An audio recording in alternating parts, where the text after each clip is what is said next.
Peace, chosen ones. Happy Eye Wisdom Wednesday. I hope you all are doing well. And tonight we're going to talk about something real, something that I've experienced and lived through again and again, and that is how spiritual warfare always begins with confusion and why I've stopped warning pretty much everyone in my own personal life about it. Because sometimes the moment you try to protect someone, the confusion, the warfare hits them first, and now you're the problem. Now you become the enemy, and I want to talk about it tonight. Spiritual warfare doesn't always start with big dramatic attacks. It usually starts small. It usually starts with confusion. Confusion is a frequency. It's the fog that gets into people's minds, their emotions, their perception, how they see things, how they feel about things, even if it's not necessarily true. The moment the confusion attaches to someone, it's as if their discernment shuts down or shuts off.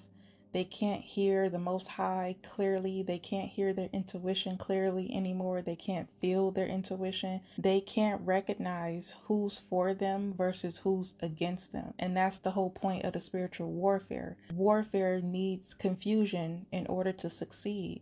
It feeds off of the confusion. So I haven't really got into why I call myself the Mystic Owl, and I feel like this is the perfect opportunity to explain that. So in 1997, my maternal grandmother placed her hand on me and deemed me to be the owl, pretty much because of how I look and from my lineage. I am from the Cherokee tribe, and based off what I see, based off what I know, my spiritual gifts, my maternal grandmother deemed me to be the owl. I put the mystic in front of it not too long ago in 2021 when I was about 4 or 5 years into deep mysticism, studying the occult, studying ancient texts. And so I put two and two together, and here I am today, the mystic owl. But a little about owls. Owls see what others can't. Owls move in silence, and owls can recognize danger before it arrives. So when you try to warn people who aren't spiritually developed or even as spiritually developed as you are possibly setting yourself up to become their enemy. Your wisdom feels like an attack, your intuition looks like paranoia, and your warnings becomes you're doing too much, you're crazy, you're weird, etc. I done heard it all, y'all probably have as well. It's like trying to warn someone because you can sense something that they can't. And it could be something simple, something innocent, something like watch out for that person, or I don't think this person is exactly who you think they are, or it might even be their energy. Your energy feels off. Something isn't right ever since you got attached to this person or this thing or this place or this job or whatever. But they are in spiritual warfare, right? So they're confused. They don't know that you're actually for them when you give these types of warnings or hints or whatever. So they pull back, they get quiet, and they start acting like you're the one who's stirring things up in their life, when in reality it's some other person, some other entity, some other occurrence that's causing the confusion. When confusion enters the chat, and confusion always tries to isolate the seer. I've been dealing with this for decades at this point. Like a real life example, I tried to warn years ago. I tried to warn my significant other that his bestie, his best friend, was a snake. And you want to know what he did? He laughed. He laughed in my face. He laughed so hard and then kind of tried to like little girl me, like, now you just being paranoid. Mind you, this was almost a decade ago. This was 2017 to be exact. This was the winter of 2017, and he just laughed in my face and he's like, no, you being paranoid, but thanks for the warning or whatever. I ain't got nothing to worry about. You ain't got nothing to worry about. And there was this overwhelming sense of dread that came over me because I'm like, oh my God, he think I'm crazy. But I think he's crazy because you can't see that you are about to get annihilated by your best friend. It wasn't even a full year. It was actually the winter of 2017 going into the winter of 2018 when that snake, that friend that I tried to warn him about, bit him in a major way. And I'm not going to say exactly what it was, but it has something to do with business and finances. And you can pretty much surmise what happened with that. He got bit by the snake. And even when people feel defensive, like telling someone, like, hey, you should probably get your energy together, your energy is a little off. People hate to talk about energy.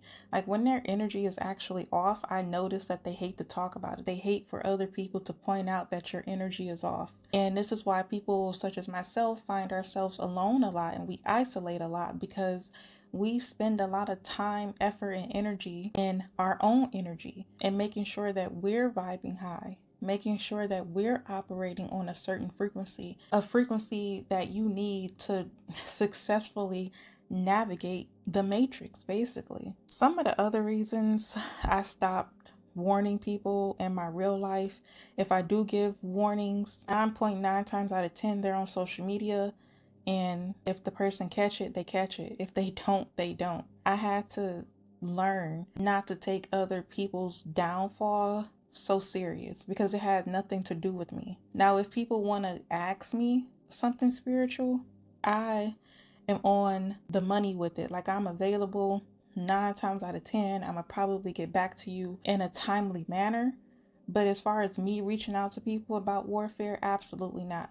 But if they reach out to me, then we can have a conversation about it. But some of the main reasons why I stopped is because I had to realize that not everyone is spiritually mature enough to handle clarity. Some people's nervous systems are just wired for chaos, toxicity, and destruction because of trauma. So when there's peace in the air, when there's calmness in the air, when there's nothing wrong, they actually freak out a little bit. They go into panic mode. They're looking, waiting, watching for the next horrific thing to happen to them instead of just being in the present moment and enjoying the stillness. They're not ready to handle peace and clarity. Some other people prefer comfort over truth. Some prefer denial over awareness, and others just want to protect their demons because they've gotten comfortable with their demons. Their demons are in control of them. They are not in control of their demons. So sending out warning shots and warning signals is like a threat to them.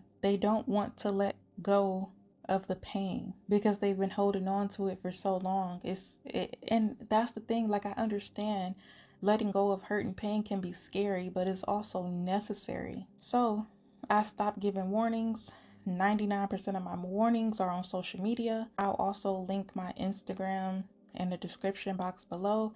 I protect myself, I protect my energy, I protect my calling, and I give those warnings to people who actually want to be warned. Especially when it's like family and friends, it can be hard watching them go through some type of spiritual warfare or destruction, but the best we can do for them, or the most we can do for them, is speak life over them, pray over them silently, like in the background, and go on about our day. Also praying for ourselves because it can be very burdensome. It can be very heavy watching someone you love, someone you like or respect suffer. But we have to strengthen our discernment because they're the ones in the warfare. They're the ones that are in confusion. And I know they're in warfare because I was in my own spiritual warfare. And this is why I'm so protective over people who are in spiritual warfare. But at the same time, I also have to be careful because these people are battling demons, and demons are dangerous. We all have demons. We all have a dark side. We all have a shadow side. I don't work for my demons. My demons work for me, if anything. So I stay in the background. I stay silent.